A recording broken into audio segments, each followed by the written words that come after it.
50ಕ್ಕೂ ಹೆಚ್ಚು ಕಂಟ್ರೀಸಲ್ಲಿ ಇವರು ಸ್ಟೂಡೆಂಟ್ಸ್ಗಳನ್ನು ಹೊಂದಿದ್ದಾರೆ. What is happiness? ಮಗುಗೆ ಅಮ್ಮನ ಮುಖ ನೋಡಿದ ತಕ್ಷಣ ಖುಷಿ ಆಗುತ್ತೆ, ಕವಿಗೆ ಚಂದ್ರನ ಮುಖ ನೋಡಿದ ತಕ್ಷಣ ಖುಷಿ ಆಗ್ಬಿಡುತ್ತೆ. ಆ ಮಕ್ಕಳು ತಿಂದಾದ ನಂತರ ಅಂತಾರಲ್ಲ, ಅಮ್ಮನ ಖುಷಿ. ಹೌದು. ಆಫೀಸ್ಗೆ ಹೋಗ್ತಾರೆ, ಕೆಲಸ ಮಾಡ್ತಾರೆ, ಕೈ ತುಂಬಾ ಸಂಪಾದಿಸ್ತಾರೆ. ಇಷ್ಟೆಲ್ಲ ಇದ್ರೂ ಕೂಡ ತುಂಬಾ ಜನ ಖುಷಿಯಾಗಿರಲ್ಲ. ಯಾಕೆ? Don't search happiness somewhere, happiness is inside you. ನಿಂತು ಹೋಗ್ತಾ ಇದ್ರೆ will be able to reach the destination soon. ಬೆಕ್ಕೇನ್ ಮಾಡ್ಬೇಕು ಹೇಳಿ, ಆ ಬಾಲನ ಮರ್ತು ಬಿಟ್ಟು ಕ್ಯಾಟ್ ವಾಕ್ ಮಾಡ್ಕೊಂಡು ಹೋಗ್ಲಿ. ಆ ಬಾಲ ಏನ್ ಮಾಡುತ್ತೆ ಹೇಳಿ, ಅದನ್ನ ಫಾಲೋ ಮಾಡ್ಕೊಂಡು ಬರುತ್ತೆ. ಅಮ್ಮ ಗುರು, ಅಪ್ಪ ಗುರು, ತಂಗಿ ಗುರು, ಅಣ್ಣ ಗುರು, ಎಲ್ಲಾರು ಗುರುಗಳು. ಆಕ್ಚುಲಿ ಗುರುಜಿ ನಾವು ಮೆಡಿಟೇಷನ್ ಮಾಡೋದು ಹೇಗೆ, ಪ್ರಾಣಾಯಾಮ ಮಾಡೋದು ಹೇಗೆ ಅಂತ ಅದೊಂದು 5 ದಿವಸದ ಪ್ರೋಗ್ರಾಮು. ಬಂದಿದ ತಕ್ಷಣ ಫಸ್ಟ್ ಎಲ್ಲರೂ ಕೇಳಿದೇನು ಅಂತಂದ್ರೆ ವೈಫೈ ಪಾಸ್ವರ್ಡ್ ಏನು ಗೊತ್ತು. ಈ ಸೋಷಿಯಲ್ ಮೀಡಿಯಾ ಅನ್ನೋದು ಹೇಗೆ ಹೆಲ್ಪ್ ಮಾಡ್ತೀನಿ ನಿಮಗೆ? Social media is A very powerful medium. ನೀವು ಯಾವ ರೀತಿ ಅದನ್ನ ತಗೊಳ್ತೀರೋ ಅದ್ರ ಮೇಲೆ ಡಿಪೆಂಡ್ ಆಗುತ್ತೆ. ನಂಗೆ ಕೆಲ ಜನ ಗೊತ್ತು ಸೋಷಿಯಲ್ ಮೀಡಿಯಾನ ಅಯೋಗ್ಯರ ತರ ಉಪಯೋಗಿಸ್ತಾರೆ. ನಮಸ್ಕಾರ, ಓಪನ್ ಹಾರ್ಟ್ ವಿತ್ ಸಭಾ ಕಾರ್ಯಕ್ರಮಕ್ಕೆ ನಿಮ್ಮೆಲ್ಲರಿಗೂ ಪ್ರೀತಿಯ welcome.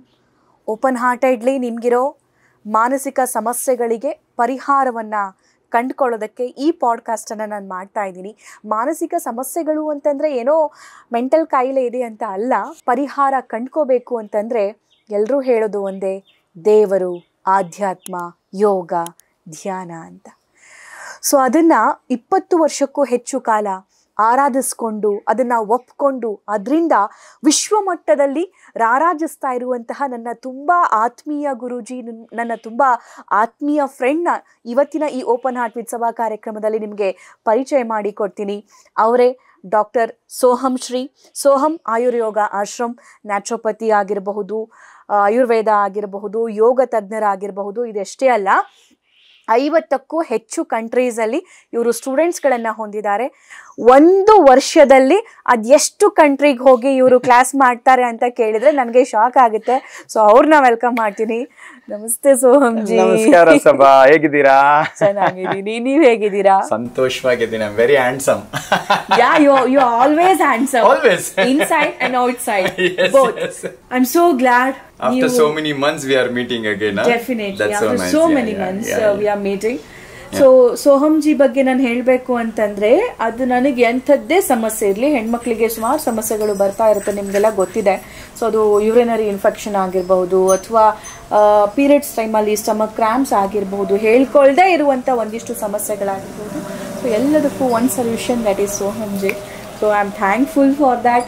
Wear ever you go, ನೀವು ಎಲ್ಲೇ ಇರಿ, ಯಾವುದೋ ಕಂಟ್ರಿಲಿರಿ, ಬಟ್ ನನ್ನ ಕಾಲ್ ಪಿಕ್ ಮಾಡಿ ನನಗೆ ರೆಮಿಡೀಸ್ ಹೇಳ್ತಿರಲ್ಲ, then news me. Thank you ji. ನನಗೆ ಸಾಕಷ್ಟು ಪ್ರಶ್ನೆಗಳಿದೆ. ಆ ಪ್ರಶ್ನೆಗಳು ನನ್ನ ಸುತ್ತ, ಅಥವಾ ಇಲ್ಲಿ ನನ್ನ ಜೊತೆ ಬಂದಿರೋ ಕೊಲೀಗ್ಸ್ಗಳ ಸುತ್ತ, ಅಥವಾ ಮನೇಲಿ ಕೂತ್ಕೊಂಡು, ಆಫೀಸಲ್ಲಿ ಕೂತ್ಕೊಂಡು ಜರ್ನಿ ಮಾಡ್ತಾ ಈ ಪ್ರೋಗ್ರಾಮ್ನ ನೋಡ್ತಾ ಇರೋರ ಸುತ್ತ ಕಾಡ್ತಾನೇ ಇರುತ್ತೆ. ನನ್ನ ಫಸ್ಟ್ ಕ್ವೆಶನ್ ಏನು ಅಂತಂದ್ರೆ, ವಾಟ್ ಈಸ್ ಹ್ಯಾಪಿನೆಸ್? ಖುಷಿ ಅಂದ್ರೆ ಏನು? ಹ್ಯಾಪಿನೆಸ್ ಅಂದ್ರೆ ಸುಮಾರು ಜನಕ್ಕೆ ಬಗೆಯ ಅಭಿಪ್ರಾಯಗಳಿದೆ. It all depends upon you, how you take it as happiness.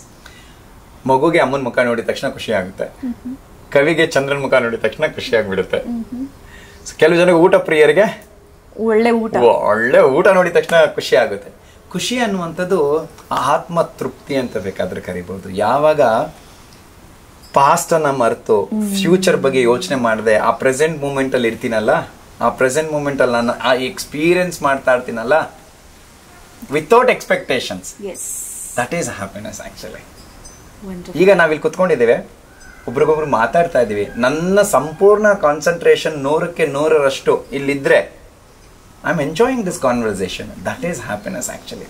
ಅಮ್ಮ ಅಡಿಗೆ ಮಾಡ್ತಾಳೆ, ಅಡಿಗೆ ಮಾಡಿ ಮಕ್ಕಳಿಗೆ ಅಡಿಗೆ ಊಟ ಬಡಿಸ್ತಾಳೆ, ಆ ಮಕ್ಕಳು ತಿಂದಾದ ನಂತರ ಅಂತಾರಲ್ಲ, ಅಮ್ಮನ ಖುಷಿ ಅಲ್ವಾ? ಸೊ ಆ ರೀತಿ ಪ್ರತಿಯೊಬ್ಬರಿಗೂ ಖುಷಿ ಅನ್ನುವಂಥ ವಿವಿಧ ಬಗೆಗಳಿದೆ.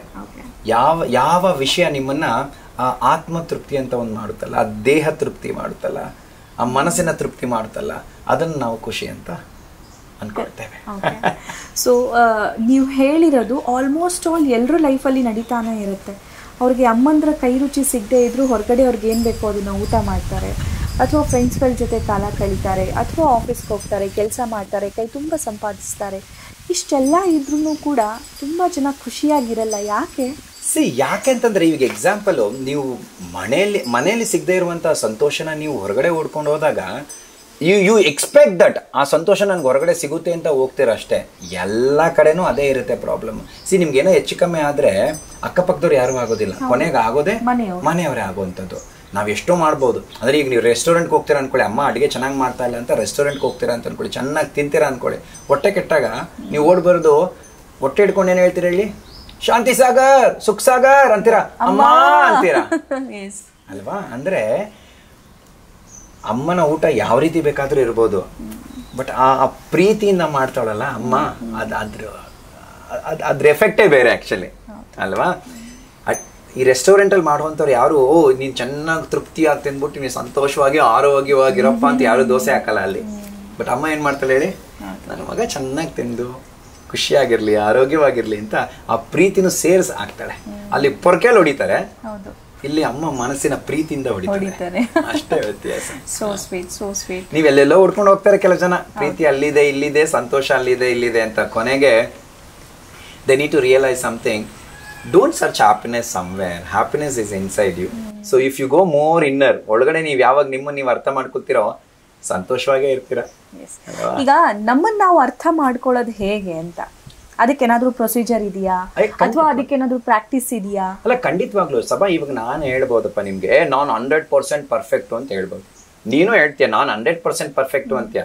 ನಾವು ರೂಮಲ್ಲಿ ಹೋಗ್ಬಿಟ್ಟು ಮಿರರ್ ಮುಂದೆ ನಿಂತ್ಕೊಟ್ಟಾಗ ಆ ಮಿರರ್ ನಮ್ಮನ್ನು ನೋಡೋ ನಗ್ತಾ ಇರುತ್ತೆ, ಹೇ ನೀನ್ 100% ಕಳ್ಳ ನನ್ನ ಮಗನೇ ಅಂತ ಮಿರರ್ ನಮ್ಮನ್ನ ಕೇಳುತ್ತೆ. ಅಂದ್ರೆ ಯಾರು 100% ಸಂತೋಷವಾಗಿಲ್ಲ, ಯಾರು 100% ತೃಪ್ತಿಯಾಗಿಲ್ಲ. ಪ್ರತಿಯೊಬ್ಬರಿಗೂ ಅವ್ರದೇ ಆದಂತಹ ಒಂದು ನೆಗೆಟಿವ್ ಕೂಡ ಇರುತ್ತೆ, ಪಾಸಿಟಿವ್ ಕೂಡ ಇರುತ್ತೆ, ದುಃಖ ಕೂಡ ಇರುತ್ತೆ, ಸುಖ ಕೂಡ ಇರುತ್ತೆ. ಬಟ್ ನಾವು ಯಾವ ರೀತಿ ಅದನ್ನ ಬ್ಯಾಲೆನ್ಸ್ ಮಾಡ್ಕೊಂಡು ಹೋಗ್ತೀವೋ ಅದ್ರ ಮೇಲೆ ನಮ್ಮನ್ನ ನಾವು ಅರ್ಥ ಮಾಡ್ಕೋಬಹುದು. See when we start realising our mistakes, ನಾವು ಬೇರೆಯವ್ರ ಮೂಗಿನ ಮಾತ್ರ ನೋಡ್ತಾ ಇರ್ತೀವಿ, ಮೂಗಿನ ನೇರಕ್ಕೆ ಅಂತ ನೋಡ್ತಾ ಇರ್ತೀವಿ. ನಮ್ಮ ಮೂಗಿನ ನೇರಕ್ಕೂ ನೋಡೋದಕ್ಕೆ ಶುರು ಮಾಡಬೇಕು. ಅಂದ್ರೆ you need to realise that life is not only about ಬೇರೆಯವ್ರನ್ನ ಖುಷಿ ಇಡೋದು, ಬೇರೆಯವ್ರನ್ನ ಸಂತೋಷವಾಗಿಡೋದು, ಬೇರೆಯವ್ರಿಗೋಸ್ಕರ ಬದುಕುವಂಥದ್ದು ಅಲ್ಲ. ಯಾವಾಗ ನಿಮಗೋಸ್ಕರ ನೀವು ಬದುಕೋದಕ್ಕೆ ಶುರು ಮಾಡ್ತಿರಲ್ಲ, ದಟ್ ಇನ್ನರ್ ಜರ್ನಿ ಅಂತ ಏನ್ ಕರಿತೀವೋ, ಅದರಿಂದ ಒಂದೇ ಸಾಧ್ಯ ನಿಮ್ಮನ್ನ ನೀವು ಅರ್ಥ ಮಾಡ್ಕೊಳ್ಳೋದಕ್ಕೆ ಸಾಧ್ಯ. ಬೇರೆಯವ್ರು ಏನಾರು ಅನ್ಬೋದು, ನಾನು ಹಂಗ್ ಮಾಡ್ಬಿಡ್ತೀನಿ, ಹಿಂಗ್ ಮಾಡ್ಬಿಡ್ತೀನಿ, ಹಂಗೆಲ್ಲ ಮಾಡ್ಬಿಡ್ತೀನಿ ಅಂತ. ಬಟ್ ನಿಮ್ಗೆ ಗೊತ್ತು ನಿಮ್ ಕೈ ಎಷ್ಟು ಮಾಡೋದಕ್ಕೆ ಸಾಧ್ಯ, ಎಷ್ಟು ತಿನ್ನೋದಕ್ಕೆ ಸಾಧ್ಯ ಅಂತ ನಿಮ್ಗೆ ಮಾತ್ರ ಗೊತ್ತು. ಸೊ ಆ ಲಿಮಿಟೇಷನ್, ನಿಮ್ಮ ಲಿಮಿಟೇಷನ್ ಅಂತ ಕರಿತೀವಿ ನಾವು. ಆ ಲಿಮಿಟೇಷನ್, ಅದು ಆ ಲಿಮಿಟೇಷನ್ ನೀವು ಅರ್ಥ ಮಾಡ್ಕೊಂಡ್ಬಿಟ್ರೆ, ನನ್ನ ಜೀವನ ಇಷ್ಟಪ್ಪ, ನನಗೆ ಖುಷಿ ಕೊಡುವಂಥದ್ದು, ನನಗೆ ಸಂತೋಷ ಕೊಡುವಂಥದ್ದು, ನನಗೆ ದುಃಖ ಮಾಡುವಂಥದ್ದು, ದುಃಖ ಮಾಡೋದ್ರಿಂದ ದೂರವಾಗಿರ್ತೀನಿ, ನಾನು ಸಂತೋಷ ಕೊಡೋದ್ರಿಂದ ಹತ್ರ ಇರ್ತೀನಿ. ಅದನ್ನ ಯಾವಾಗ ಅರ್ಥ ಮಾಡ್ಕೊಳ್ತೀರೋ ಅಷ್ಟು ಸಾಕು. You will realise yourself. ನಿಮ್ಮ ದೇಹ ನೀವು ಏನೋ ಅನ್ಬೋದು, ನಾನು ಪರ್ಫೆಕ್ಟ್ ಆಗಿದ್ದೀನಿ, ಹ್ಯಾಂಡ್ಸಮ್ ಆಗಿದ್ದೀನಿ ಅಂತ. ನಿಮ್ ಮಂಡಿ ಚಿಪ್ ನೋವು ಬಂದಾಗ, ಎಲ್ಬೋಸ್ ನೋವು ಬಂದಾಗ ನಿಮ್ಗೆ ಆಟೋಮೆಟಿಕ್ ಆಗಿ ಗೊತ್ತಾಗುತ್ತೆ, ನಾನು ಎಷ್ಟು ಚೆನ್ನಾಗಿದ್ದೀನಪ್ಪ, ಎಷ್ಟು ಹದ್ಗೆಟ್ಟು ಹೋಗಿದ್ದೀನಪ್ಪ ಅನ್ನೋದು ಗೊತ್ತಾಗುತ್ತೆ. ಸೊ ನಿಮ್ಮ ದೇಹವನ್ನ, ಮನಸ್ಸಿನ ಹತೋಟಿಯನ್ನ ಯಾವಾಗ ನೀವು ನಿಯಂತ್ರಿಸ್ಕೊಳ್ತಿರೋ, ಬ್ಯಾಲೆನ್ಸ್ ಮಾಡ್ಕೊಳ್ತಿರೋ, ಅದು ನಿಜವಾದ ನಾನು ಅರ್ಥ ಮಾಡ್ಕೊಂಡೆ ಅಂತ. ಈಗ ತುಂಬಾ ಸಕ್ಸಸ್ ಸ್ಟೋರೀಸ್ಗಳನ್ನು ನಾವು ಓದ್ತಾ ಇರ್ತೀವಿ ಸೋಹಂಜಿ. ಸೊ ಎಲ್ಲ ಸಕ್ಸಸ್ ಸ್ಟೋರೀಸ್ಗಳಲ್ಲೂ ಅವರು ಎಂತೆಂಥ ಕಷ್ಟನ ಕ್ರಾಸ್ ಮಾಡಿ ಬಂದಿರ್ತಾರೆ ಅನ್ನೋದಿರುತ್ತೆ, ಅಥವಾ ಎಂತೆಂಥ ಕಷ್ಟನ ಮೆಟ್ಟಿ ನಿಂತು ಬಂದಿರ್ತಾರೆ ಅಂತ ಇರುತ್ತೆ. ಅದು ನೀವು ಕೂಡ ಒಂದು ಎಕ್ಸಾಂಪಲ್. ಹೌದು, ನನಗೆ ಸೊ ಒಬ್ಬ ಸಾಧಾರಣ ಟೀಚರ್ ಆಗಿದ್ದವರು, ಒಂದು ಕಂಪ್ನಿಯಲ್ಲಿ ಕೆಲಸ ಮಾಡ್ತಾ ಇದ್ದವರು, ಇಷ್ಟು ದೊಡ್ಡ ಎಂಪೈರನ್ನು ಕಟ್ಟಿದ್ರಿ. ಬಟ್ ನನ್ನೇ ತಗೊಳ್ಳಿ ಅಥವಾ ಇಲ್ಲಿರೋರನ್ನೇ ತಗೊಳ್ಳಿ, ಏನೋ ಸಮಸ್ಯೆಗಳಾದಾಗ ಆ ಕ್ಷಣಕ್ಕೆ ಬರುತ್ತೆ, ನಾಳೆ ಅದು ಸಾಲ್ವ್ ಆಗುತ್ತೆ ಅಂತ ಗೊತ್ತಿದ್ರು ನಾವು ಅದ್ರ ಬಗ್ಗೆ ತಲೆ ಕೆಡ್ಸ್ಕೊಳ್ತಾ ಇರ್ತೀವಿ, ಟೆನ್ಷನಲ್ಲೇ ಇರ್ತೀವಿ, ಮುಳುಗಿ ಹೋಗ್ಬಿಟ್ಟಿರ್ತೀವಿ. ಸೊ ಇದರಿಂದ ಆಚೆ ಬಂದು ಹಿಂಗಾಗೋದು ಯಾವಾಗ? C, the real school is life experience ಪಾ. ನಿಜವಾಗ್ಲೂ ನಿಮಗೆ ಅನುಭವ ಕೊಡುವಂಥದ್ದು ನಿಮ್ಮ ಜೀವನದ ಎಕ್ಸ್ಪೀರಿಯನ್ಸ್ ಅಷ್ಟೇ. ನೀವು ಯಾವಾಗ, ಈಗ ಸ್ಮಾಲ್ ಎಕ್ಸಾಂಪಲ್, ಒಂದು ಕ್ಯಾಂಡ್ಲ್ ಇದೆ ಅಂತ ಹೇಳಿ, ಆ ಕ್ಯಾಂಡ್ಲ್ ಗೊತ್ತು, ಕ್ಯಾಂಡ್ಲ್ ಒಳಗಡೆ ಕೈ ಇಟ್ಟರೆ ಸುಡುತ್ತೆ ಅಂತ ಗೊತ್ತು. ನಾವು ಸುಡೋ ಅಂತ ಕೈ ಇಟ್ಟರೆ ಖಂಡಿತವಾಗೂ ಸುಡುತ್ತೆ. ಒಂದ್ಸತಿ ಸುಟ್ಟಿಸ್ಕೊಂಡ್ ಮೇಲೆ ಏನಾಗುತ್ತೆ ಹೇಳಿ, ಅಯ್ಯಪ್ಪ ಅಲ್ಲಿ ಕ್ಯಾಂಡ್ಲ್ ಇದೆ, ನನ್ನ ಕೈ ಹಾಕ್ಬಾರ್ದು ಗೊತ್ತಾಗುತ್ತೆ. ಲೈಫ್ ಈಸ್ ಎ ಜರ್ನಿ ನನ್ನ ಪ್ರಕಾರ. ಸಿ, ವೆದರ್ ಆ ಸಕ್ಸಸ್ ನೀವು ಸಿಗುತ್ತೋ ಬಿಡುತ್ತೋ ಅದನ್ನ ಎಕ್ಸ್ಪೆಕ್ಟೇಷನ್ ಇಟ್ಕೊಳಕ್ ಹೋಗ್ಬೇಡಿ. Just keep on enjoying the journey. ಈಗ ನೀವೇನ್ ಮಾಡ್ತೀರಾ, ಕಾರ್ ಓಡಿಸ್ಕೊಂಡ್ ಬಂದ್ರಿ ಅಲ್ವಪ್ಪ, ಇಷ್ಟು ದೂರ ಓಡಿಸ್ಕೊಂಡ್ ಬರ್ಬೇಕಾದ್ರೆ ಏನಾಯ್ತು ಹೇಳಿ, ಎಷ್ಟು ಒಂದು ಬೆಟ್ಟ ನೋಡಿದ್ರಿ, ಗುಡ್ಡ ನೋಡಿದ್ರಿ, ನದಿ ಅಂದ್ರಿ, ಕೆರೆ ನೋಡಿದ್ರಿ, ಏನ್ ಮಾಡಿದ್ರಿ ಹೇಳಿ, ಅದನ್ನೆಲ್ಲ ನೀವು ಕಿಟಕಿ ನೋಡ್ಕೊಂಡು ಸಕ್ಕತ್ತಾಗಿದೆ, ಚೆನ್ನಾಗಿದೆ ಅಂತ ಎಂಜಾಯ್ ಮಾಡ್ಕೊಂಡ್ ಬಂದ್ರಿ. ಅದ್ರ ಜೊತೆ ನಾನು ಇನ್ನೊಂದೇನು ಎಂಜಾಯ್ ಮಾಡಿದೆ ಗೊತ್ತಾ? ಆಕ್ಚುಲಿ ನಾನು ಹೇಳ್ತಾ ಇದ್ದೆ ರಾಜ್ ಮತ್ತೆ ಸುದೀಪ್ ಇಬ್ರಿಗೂ, ನಾನು ಇಷ್ಟು ವರ್ಷ ಹೋಗ್ತಾ ಇದ್ದಾಗ ಕ್ಯಾಬ್ ಮಾಡ್ಕೊಂಡು ಹೋಗ್ತಿದ್ದೆ, ಈಗ ಕಾರ್ ನಾನು ಓಡಿಸ್ಕೊಂಡು ಹೋಗೋದಿದೆಯಲ್ಲ, that's really happiness. That's so true. ಅಂದ್ರೆ ನೋಡಿ, ಆ ಎಕ್ಸ್ಪೀರಿಯನ್ಸ್ ನ ನೀವು ಎಂಜಾಯ್ ಮಾಡ್ಕೊಂಡು ಹೋಗ್ತಾ ಇದ್ರಿ. ಇವಾಗ ಆ ಎಂಜಾಯ್ ಮಾಡ್ಕೊಂಡು ನಿಮ್ಮ ಹಾದಿಲಿ ನೀವು ಇರಬೇಕು, ಡೆಸ್ಟಿನೇಷನ್ ಅಲ್ಲಿ ನೀವು ಇರ್ಬೇಕು, ಆ ಜರ್ನಿ ಇರ್ಬೇಕು. ಅದನ್ನ ಬಿಟ್ಟು ಈ ಕೆರೆ ಚೆನ್ನಾಗಿದೆ ಅಂತ ಅಲ್ಲೂ ಓಪನ್ ಮಾಡ್ಕೊಂಡು ನಿಂತ್ಕೊಳ್ಳೋದು, ಅಲ್ಲೂ ಬೆಟ್ಟ ಚೆನ್ನಾಗಿದೆ ಅಂತ ಅಲ್ಲೂ ಕಾರ್ ನಿಲ್ಸ್ಕೊಂಡು ಹೋಗೋದು, ಅದು ಕಾಡ್ ಚೆನ್ನಾಗಿದೆ, ಇಲ್ಲಿ ದೇವಸ್ಥಾನ ಚೆನ್ನಾಗಿದೆ, ಪ್ರತಿಯೊಂದು ಜಾಗದಲ್ಲೂ ನೀವು ನಿಂತು ಹೋಗ್ತಾ ಇದ್ರೆ will you be able to reach the destination soon? No ಅಲ್ವಾ? Then we should have a aim. ಗುರಿ ಇರಬೇಕು. ಒಂದು ಗುರಿ ಇರಬೇಕು. ಗುರಿ ಹೋಗ್ಬೇಕಾದ್ರೆ ಬರುವಂತ ಜಾಗ ಅಂದ್ರೆ ನಾವು ಹೋಗ್ತಾ ಇರುವಂತ ಜರ್ನಿಲಿ ಏನೇನ್ ಅಡ್ಡ ಬರುತ್ತೋ, ಏನೇನ್ ಪಕ್ಕ ಬರುತ್ತೋ ಅದನ್ನೆಲ್ಲ ಎಕ್ಸ್ಪೀರಿಯನ್ಸ್ ಮಾಡ್ತಾ ಹೋಗ್ಬೇಕು. ಯಾವ್ದನ್ನು ಎಸ್ಕೇಪ್ ಆಗೋದು ಬೇಡ. ಎಕ್ಸ್ಪೀರಿಯನ್ಸ್ ಮಾಡ್ತಾ ಹೋಗ್ತಾ ಇದ್ರೆ ನೀವು ಎಷ್ಟು ಬೇಗ ಆ ಡೆಸ್ಟಿನೇಷನ್, ಆ ಸಕ್ಸಸ್ ಅನ್ನೋ ಡೆಸ್ಟಿನೇಷನ್ ತಲುಪ್ತೀರಾ ಅನ್ನೋದೇ ಗೊತ್ತಾಗೋದಿಲ್ಲ. ಅಷ್ಟು ಚೆನ್ನಾಗಿ ತಲುಪ್ತೀರಾ. ಮತ್ತೆ ಇನ್ನೊಂದು ನಾನೇನ್ ಅನ್ಕೊಂಡಿದೀನಿ, ಸ್ವಲ್ಪ ನನ್ನ ಜೀವನದ ಬಗ್ಗೆ ನಾನು ಹೇಳ್ತಾ ಇರುವಂತದ್ದು, don't try to chase success. ನೀವು ಎಷ್ಟು ಸಕ್ಸಸ್ ಅನ್ನ ನೀವು ಚೇಸ್ ಮಾಡ್ತಾ ಇರ್ತೀರಲ್ಲ ಅಷ್ಟು ದೂರ ಓಡ್ತಾನೆ ಇರುತ್ತೆ. ಸ್ಮಾಲ್ ಎಕ್ಸಾಂಪಲ್, ಬೆಕ್ಕು ನೋಡಿದಿರಲ್ಲಪ್ಪ, ಈ ಬೆಕ್ಕಿನ ಬಾಲ ಸಕ್ಸಸ್ ಇದ್ದ ಹಾಗೆ. ಬೆಕ್ಕು ಬಾಲ ಇಟ್ಕೊಳಕ್ ಸಾಧ್ಯನಾ? ತಿರುಗ್ತಾನೆ ಇರುತ್ತೆ. ಈ ನಾಯಿಗಳು ನೋಡಿದಿರಲ್ವಾ, ಬಾಲ ಹಿಡಿಯೋದಕ್ಕೆ ಅಂತ ಸುತ್ತಲೂ ತಿರುಗ್ತಾನೆ ಇರ್ತಾರೆ. ನಮ್ಮ ಜೀವನದಲ್ಲೂ ಅಷ್ಟೇ, ನೀವು ಯಾವಾಗ ಸಕ್ಸಸ್ ನ ಹಿಡಿಯೋದಕ್ಕೆ ಪ್ರಯತ್ನ ಪಡ್ತೀರಲ್ಲ ಅಲ್ಲೇ ಸುತ್ತಾನೆ ಇರ್ತೀರಾ. ಅದ್ರ ಬದಲು ಏನ್ ಮಾಡ್ಬೇಕು ಗೊತ್ತಾ, ಬೆಕ್ಕೇನ್ ಮಾಡ್ಬೇಕು ಹೇಳಿ, ಆ ಬಾಲನ ಮರ್ತು ಬಿಟ್ಟು ಕ್ಯಾಟ್ ವಾಕ್ ಮಾಡ್ಕೊಂಡು ಹೋಗ್ಲಿ. ಆ ಬಾಲ ಏನ್ ಮಾಡುತ್ತೆ ಹೇಳಿ, ಅದನ್ನ ಫಾಲೋ ಮಾಡ್ಕೊಂಡ್ ಬರುತ್ತೆ. ಸಕ್ಸಸ್ ಕೂಡ ಅಷ್ಟೇ. ನಿಮ್ಮ ಗುರಿನ ನೀವು ನೇರವಾಗಿ ಇಟ್ಕೊಂಡು ದಿಟ್ಟವಾಗಿ ಆ ಡಿಸಿಪ್ಲಿನ್ ಇಂದ ಯು ಕೀಪ್ ಮೂವಿಂಗ್, ಸಕ್ಸಸ್ ಅನ್ನುವಂಥದ್ದು ಬರುತ್ತೆ. ಯಾವಾಗ ನಾವು ಸಕ್ಸಸ್ ಇಂದ ಹೋಗ್ತೀವಲ್ಲ, it's very difficult. Very difficult. Dedication ಇರಬೇಕು. ಯಾವುದೇ ಒಂದು ಆ ಸಕ್ಸಸ್ ರೀಚ್ ಆಗಿದ ತಕ್ಷಣ ಕೆಲವು ಜನ ಕೋಟ್ಯಾಧಿಪತಿಗಳಾಗಿ ಹೋಗ್ತಾರೆ, ರಾತ್ರಿ ಲಾಟ್ರಿ ಹೊಡಿಯುತ್ತೆ. ಬಟ್ ಅವ್ರಿಗೆ ಆ ಕೋಟಿ ದುಡಿಯೋದಕ್ಕೆ ಏನ್ ಕಷ್ಟ ಅನುಭವಿಸ್ಬೇಕು ಅನ್ನೋದು ಗೊತ್ತು. ನೋಡಿ, ಎಷ್ಟೊಂದು ಜನಕ್ಕೆ ಲಾಟ್ರಿ ಬಂದಂತವ್ರು ಕೋಟ್ಯಾಧಿಪತಿಗಳಾದ್ರು ವಿತಿನ್ 1 ತಿಂಗಳು 2 ತಿಂಗಳಲ್ಲಿ ಇರೋ ಬರೋದನ್ನೆಲ್ಲ ಪಾಪ ಮಾಡ್ಕೊಂಡು ಮತ್ತೆ ಯಥಾಸ್ಥಿತಿಗೆ ಬಂದಿದ್ದಾರೆ ಅವರು, ಅಲ್ವಾ? ಸೊ ಅದರಿಂದ ಲೈಫ್ ಎಕ್ಸ್ಪೀರಿಯನ್ಸ್ ಅನ್ನುವಂಥದ್ದು ಆ ಸಕ್ಸಸ್ಗೆ ನಿಮ್ಗೆ ದಾರಿ ತೋರಿಸ್ಕೊಳ್ಳುತ್ತೆ. ನೀವು ತುಂಬಾ ಚೆನ್ನಾಗಿ ಹೇಳಿದ್ರಿ ಏಮ್ ಅನ್ನೋ ವಿಷಯದ ಬಗ್ಗೆ, ಗುರಿ ಅನ್ನೋ ವಿಷಯದ ಬಗ್ಗೆ. ಸೊ ನೀವು ಸುಮಾರು ಜನರನ್ನ ಮೀಟ್ ಮಾಡ್ತೀರಾ. ನಿಮ್ಮ ಸ್ಟೂಡೆಂಟ್ಸ್ಗಳು ಸಾಫ್ಟ್ವೇರ್ ಇಂಜಿನಿಯರ್ ಆಗಿರ್ತಾರೆ, ಸೈಂಟಿಸ್ಟ್ ಆಗಿರ್ತಾರೆ, ಡಾಕ್ಟರ್ಸ್ ಆಗಿರ್ತಾರೆ, ಟೀಚರ್ಸ್ ಆಗಿರ್ತಾರೆ, ಎಲ್ಲ ಪ್ರೊಫೆಷನ್ ಇಂದನೂ ಬಂದಿರ್ತಾರೆ, ಈವನ್ ಜರ್ನಲಿಸ್ಟ್ ಆಗಿರ್ತಾರೆ. ಓಕೆ, ಸೊ ನಮ್ಮೆಲ್ಲರಿಗೂ ಒಂದೊಂದು ಗುರಿ ಇರುತ್ತೆ. ಈ ಎಲ್ಲಾ ಗುರಿಗಳನ್ನ ಗುರು ಕಾಮನ್ ಆಗಿ ನೋಡ್ತಾನೆ, ಅದು ನೀವು. ಸೊ ನೀವು ಎಲ್ರಿಗೂ ಈ ಗುರಿ ಹೇಗಿರ್ಬೇಕು ಅನ್ನೋದ್ರ ಬಗ್ಗೆ ಏನ್ ಮೆಸೇಜ್ ಕೊಡ್ತೀರಾ? ಸಿ ವಾಟ್ ಹ್ಯಾಪನ್ಸ್ ಪುಟ, ಕಾರ್ ನೀನು ಓಡಿಸ್ಕೊಂಡ್ ಬಂದೆಯಲ್ಲ, ಇವಾಗ GPS ಇತ್ತಲ್ವಾ, GPS global positioning system. ಆ GPS ಇಂದ ಏನ್ ಮಾಡ್ತು, ನಿಂಗೆ ದಾರಿ ಚೆನ್ನಾಗಿ ತೋರಿಸ್ತು, ಲೆಫ್ಟ್ ಹೋಗು, ರೈಟ್ ಹೋಗು. ಅದೇ ತರ ಲೈಫ್ ಅಲ್ಲಿ ಒಬ್ಬ GPS ಇರಬೇಕು, ಗುರು ಪೊಸಿಷನಿಂಗ್ ಸಿಸ್ಟಮ್ ಇರಬೇಕು. ಅವಾಗ ಗುರು ಏನ್ ಮಾಡ್ತಾನೆ, ಲೆಫ್ಟ್ ಹೋಗು, ರೈಟ್ ಹೋಗು, ಸ್ಟ್ರೈಟ್ ಹೋಗು ಅಂತ ದಾರಿ ತೋರಿಸ್ತಾನೆ. ಕೆಲವು ಟೈಮ್ ಏನಾಗುತ್ತೆ, ನೆಟ್ವರ್ಕ್ ಇರೋದಿಲ್ಲ, ಅವಾಗ GPS ಇದ್ರೂ waste. Unless you come back to connect to the network, you will not have that route map. ಅವಾಗ ಅಯ್ಯೋ ಎಲ್ಲೋ ಹೋಗ್ತಾ ಇದೀನೋ ಗೊತ್ತಾಗ್ತಾ ಇಲ್ಲಪ್ಪ, GPS ವರ್ಕ್ ಆಗ್ತಾ ಇಲ್ಲಪ್ಪ ಅನ್ಸ್ತಾ ಇರುತ್ತೆ. ಜೀವನದಲ್ಲಿ ಕೂಡ ಅಷ್ಟೇ, ನಾನು ಏನ್ ಮಾಡ್ತಾ ಇದೀನೋ ಅನ್ಸುತ್ತೆ. ಆದ್ರಿಂದ ಪ್ರತಿಯೊಬ್ಬರಿಗೂ ಒಂದು ಗುರುವಿನ ಮಾರ್ಗದರ್ಶನ ಬೇಕು. ಗುರು ಅಂದಿದ ತಕ್ಷಣ ಈ ದಾಡಿ ಬಿಟ್ಕೊಂಡು ಈ ತರ ಬಟ್ಟೆ ಹಾಕೊಂಡಿರೋನೇ ಗುರು ಅಲ್ಲ. ಇರುವೆಯಿಂದನೂ ಕಲ್ತ್ಕೋಬಹುದು, ಸ್ಪೈಡರ್ ಇಂದನೂ ಕಲ್ತ್ಕೋಬಹುದು, ಆನೆಯಿಂದನೂ ಕಲ್ತ್ಕೋಬಹುದು, ಮಂಕಿಯಿಂದನೂ ಇದೆಲ್ಲಾನು ಪ್ರತಿಯೊಂದು ಸುತ್ತಮುತ್ತಲು ಇರುವಂತದ್ದೆಲ್ಲ ಗುರುಗಳೇ. ಪ್ರತಿಯೊಂದು ನಿಮ್ಗೆ ಏನಾದ್ರೂ ಒಂದನ್ನು ಹೇಳ್ಕೊಡ್ತಾ ಇರ್ತಾರೆ. ಅಮ್ಮ ಗುರು, ಅಪ್ಪ ಗುರು, ತಂಗಿ ಗುರು, ಅಣ್ಣ ಗುರು, ಎಲ್ಲಾರು ಗುರುಗಳೇ ಆಕ್ಚುಲಿ. ಅವರಿಂದ ನಿಮ್ಗೆ ಏನಾದ್ರೂ ಜೀವನಕ್ಕೆ ಸ್ವಲ್ಪ ಆ ಏಮ್ ರೀಚ್ ಆಗೋದಕ್ಕೆ ಹತ್ರ ಆದ್ರ ಅವರೆಲ್ಲರೂ ಗುರುನೇ. ಸೊ ಒಬ್ಬ ಗುರುವಿನ ಮಾರ್ಗದರ್ಶನ ಇರ್ಬೇಕು. Actually you need to take the guidance. So ಅವಾಗ ನೀವು ಮತ್ತೆ ಇಂಡಿಯಾ ಬರ್ತಾ ಅಲ್ಲ, ಅದನ್ನ ಹೇಳಿದ್ ನಾನು ಇರ್ಲೇಬೇಕು ಅಂತಾನು ಏನಿಲ್ಲ. ಈಗ ಒಂದು ಸ್ಟೋರಿ ಹೇಳ್ತೀನಿ. ಒಂದ್ಸತಿ ಒಂದು ಸ್ಟೂಡೆಂಟ್ಸ್ ಎಲ್ಲಾರು ನಾನು ಡಿಟಾಕ್ಸಿಫಿಕೇಶನ್ ಡೇಗೆ ಅಂತ ಕರ್ಕೊಂಡ್ ಬಂದಿದ್ದೆ ಇಲ್ಲಿ ಆಶ್ರಮಕ್ಕೆ. ಇದು ನಿಜವಾಗ್ಲೂ ನಡೆದಿದ್ದ ಸ್ಟೋರಿ. ಬಂದ ಕೂಡ್ಲೆ ಬಂದಂತ ಸ್ಟೂಡೆಂಟ್ಸ್ ಯಾವ ಪ್ರಶ್ನೆ ಕೇಳಬೇಕು, ಗುರುಜಿ ನಾವು ಮೆಡಿಟೇಷನ್ ಮಾಡೋದು ಹೇಗೆ, ಪ್ರಾಣಾಯಾಮ ಮಾಡೋದು ಹೇಗೆ ಅಂತ. ಅದೊಂದು 5 ದಿವಸದ ಪ್ರೋಗ್ರಾಮ್. ಬಂದಿದ ತಕ್ಷಣ ಫಸ್ಟ್ ಎಲ್ಲರೂ ಕೇಳಿದೇನು ಅಂತಂದ್ರೆ, ವೈಫೈ ಪಾಸ್ವರ್ಡ್ ಏನು ಗುರುಜಿ ಅಂತ. ನಾನು ವೈಫೈ ಪಾಸ್ವರ್ಡ್ ಹೇಳ್ದೆ, ಇನ್ನರ್ ಪೀಸ್ ಅಂತ ಬರ್ಕೊಡಪ್ಪ. ಟ್ರೈ ಮಾಡಿದ್ರು, ಕನೆಕ್ಟ್ ಆಗ್ಲಿಲ್ಲ. ಗುರುಜಿ ಕನೆಕ್ಟ್ ಆಗ್ತಾ ಇಲ್ಲ ಅಂತಂದ್ರು. ನೀನ್ ಫಸ್ಟ್ ಇನ್ನರ್ಗೆ ಹೋಗು, ಫಸ್ಟ್ ಆಮೇಲೆ ಪೀಸ್ ಬರ್ಸ್ಕೊ, ಆಮೇಲೆ ನೋಡೋಣ ಒಂದ್ 5 ದಿವಸ ಆದ್ಮೇಲೆ ಕನೆಕ್ಟ್ ಆಗುತ್ತೋ ಇಲ್ವೋ ಅಂತ.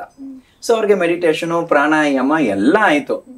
ಕೊನೆ ಅಂತ ಬಂದ್ರು, ಈಗ ವೈಫೈ ಪಾಸ್ ಬರ್ಕೊಳಪ್ಪ ಅಂತಂದ್ರು. ಏನ್ ಗುರುಜಿ ಅಂತಂತಂದ್ರು. ಲವ್ ಅಂಡ್ ಟ್ರಸ್ಟ್ ಅಂತ ಬರ್ಕೊ, ಸೆಲ್ಫ್ ಕಾನ್ಫಿಡೆನ್ಸ್ ಅಂತ ಬರ್ಕೊಳ್ಳಿ, ಈಗ ಕನೆಕ್ಟ್ ಆಗುತ್ತಾ ನೋಡಿ ಅಂತ ಮಾಡಿದ್ರು. Love trust and self confidence ಅಂತ ವೈಫೈ ಕನೆಕ್ಟ್ ಆಯ್ತು. ಸೊ ಅಂದ್ರೆ ಅರ್ಥ ಏನ್ ಗೊತ್ತಾ, ಆ ಗುರು ಅನ್ನುವಂಥದ್ದು ಇಟ್ಸ್ ನಾಟ್ ಎ ಲೈಕ್ ಏನೋ ಒಂದು ಹೀಗೆ ಇರಬೇಕು ಅಂತ ಏನಿಲ್ಲ. ಗು ಅಂದ್ರೆ ಡಾರ್ಕ್, ರು ಅಂದ್ರೆ ಲೈಟ್ ಅಮ್ಮ. Those bring you from dark to light is guru ಅಷ್ಟೇ. ಅದೇ ಒಂದು ಟಾರ್ಚ್ ಕೊಡೋ ಗುರುನೇ ನಿಮ್ಗೆ ಅಲ್ವಾ, ದಾರಿ ತೋರಿಸುತ್ತೆ. ಸೊ ಈ ರೀತಿಯಾಗಿ ಒಂದು ಗುರುದ ಮಾರ್ಗದರ್ಶನ ತಗೊಂಡು ಮುಂದುವರಿತಾ ಇರಬೇಕು. Don't escape, keep experiencing the life. Well side. So ನಮ್ಮ ಗುರುವಿನ ಆಯ್ಕೆ ಹೇಗಿರ್ಬೇಕು, ಅದರ ಜೊತೆಗೆ ಗುರಿನ ಹೇಗೆ ಚೇಸ್ ಮಾಡ್ಕೊಂಡು ಹೋಗ್ಬೇಕು ಅನ್ನೋದನ್ನ ನೀವು ಹೇಳಿದ್ರಿ.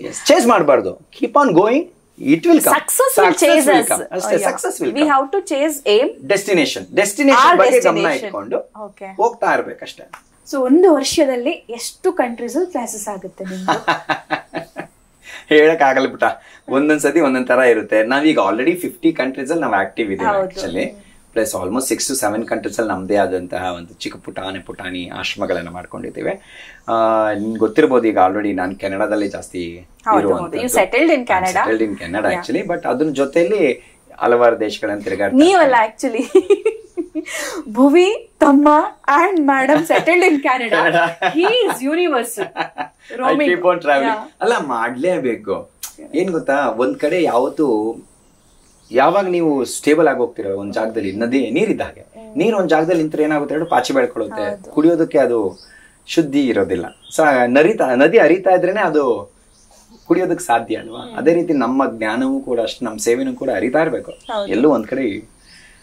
ಅದಕ್ಕೋಸ್ಕರ ಅನ್ಸುತ್ತೆ ಜನ ವಂಡ್ರಿಂಗ್ ಯೋಗಿ ಅಂತ ಕರೆಯೋದು. ವಂಡ್ರಿಂಗ್ ಯೋಗಿ. ನಾನು ಯಾಕೆ ಇದನ್ನ ಹೇಳ್ದೆ ಅಂತಂದ್ರೆ, ನನ್ನ ವೀಕ್ಷಕರಿಗೆ ಹೇಳ್ಬಿಡ್ತೀನಿ, ಆಕ್ಚುಲಿ ಪಾಸ್ಪೋರ್ಟ್ ನೋಡ್ಬಿಟ್ಟು ಏನ್ ನೀವು ಇಷ್ಟು ಒಂದ್ ವರ್ಷದಲ್ಲಿ ಪಾಸ್ಪೋರ್ಟೇ ತುಂಬ ಹೋಗ್ಬಿಟ್ಟಿದೀನಿ. ಕೆಲವು ಟೈಮ್ ಹಂಗ ಅಂತಾರೆ. ಕೆಲವು ಟೈಮ್ ನಾವು ಸ್ಟೋರಿ ಹೇಳಿ. ಇಮಿಗ್ರೇಷನ್ ಹೋದಾಗ ಏನ್ ಮಾಡ್ತಾರೆ ಅಂತಂದ್ರೆ, ಸೆಕೆಂಡರಿ ಇನ್ಸ್ಪೆಕ್ಷನ್ಗೆ ಅಂತ ಕರೀತಾರೆ. ಸೊ ನಾನು ಇದೇ ರೀತಿ ಕರೆದ್ರು ಅನ್ಸುತ್ತೆ. ನಾನು ಅವ್ರನ್ನ ಕೇಳಿದೆ, ಅಲ್ಲ ಸರ್, ನಾನು ನಿಮ್ ದೇಶಕ್ಕೆ ಬರ್ತೀನಿ, ಪ್ರಾಂಪ್ಟ್ ಆಗಿ ನಾನು ಬರ್ತೀನಿ, ಪ್ರಾಂಪ್ಟ್ ಆಗಿ ದುಡಿತೀನಿ, ಪ್ರಾಂಪ್ಟ್ ಆಗಿ ಟ್ಯಾಕ್ಸ್ ಕಟ್ತೀನಿ, ಆದ್ರೂ ಯಾಕೆ ನೀವು ಬಂದಾಗೆಲ್ಲ ನನ್ನ ಸೆಕೆಂಡರಿ ಇನ್ಸ್ಪೆಕ್ಷನ್ಗೆ ಹಾಕ್ತೀರಂದ್ರೆ, ನಾನು ನನ್ನ ಒಂದು 4 ಪಾಸ್ಪೋರ್ಟ್ಗಳನ್ನ ಎಲ್ಲ ಒಂದಕ್ಕೊಂದು ಸೇರಿಸಿದ್ದೀನಿ ಪಿನ್ ಮಾಡಿ. ಯಾಕಂದ್ರೆ ನಾನು ಜಾಸ್ತಿ ಓಡಾಡೋದ್ರಿಂದ ಪೇಜಸ್ ಮುಗ್ದೋಗುತ್ತೆ ಆಕ್ಚುಲಿ. ಸೊ ಅವ್ರು ಅಂದಿದ್ದು ಒಂದೇ ವಿಷಯ ಏನಂದ್ರೆ, ಈ ಪಾಸ್ಪೋರ್ಟ್ ನೋಡ್ರಿ, ಈ ಪೇಜ್ಗಳನ್ನ ನೋಡಿ, ಯಾರಾದ್ರೂ ನಾರ್ಮಲ್ ಆಗಿ ಓಡಾಡೋ ಪಾಸ್ಪೋರ್ಟ್ ತರ ಇದೆಯಾ? ಇದು ಹಲವಾರು ರೀತಿಯಲ್ಲಿ ಓಡಾಡ್ತಾ ಇರೋದು. ಸೊ ಅದರಿಂದ ಯಾಕೆ ಇವ್ರು ಇಷ್ಟೊಂದು ಓಡಾಡ್ತಾರೆ ಅನ್ನೋದು ಪ್ರತಿಯೊಬ್ಬ ಇಮಿಗ್ರೇಷನ್ ಆಫೀಸರ್ಗೂ ಒಂದು ಡೌಟ್ ಇರುತ್ತೆ.